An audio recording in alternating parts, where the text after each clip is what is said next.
আমার বিয়ে না হলে আমি বুঝতেই পারতাম না। মাত্র 1 সপ্তাহ হয়েছে বিয়ে হয়েছে, এত হ্যাপি, আমি এত হ্যাপি। সবাইকে আমি বলবো, আপনারা যারা যারা সিঙ্গেল আছেন তারা বিয়ে করেন, ইভেন যারা বিয়ে করেছেন তারা আবার বিয়ে করেন। বিয়ে জীবনটা খুবই সুন্দর। বিয়ে যে মানুষকে এতটা চেঞ্জ করে, বিয়ের প্রথম বছর না গেলে বুঝতামই না।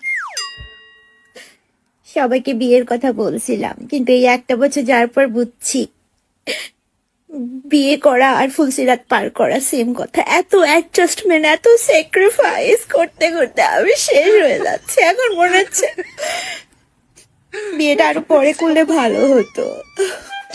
সংসারের ঘানি টানতে টানতে আমি আমার নিজেকেই যত্ন নেওয়া ভুলে গেছি। চুলের যত্ন নিতে পারি না, আপার লিপ থ্রেডিং করতে পারি না, আমার মোজদারি উঠে আমি ব্যাটা সন্ন্যাসী হয়ে গেছি। বাচ্চা কাচ্চার অত্যাচার আমি পাগল হয়ে গেছি। কেন যে মানুষ বিয়ে করে?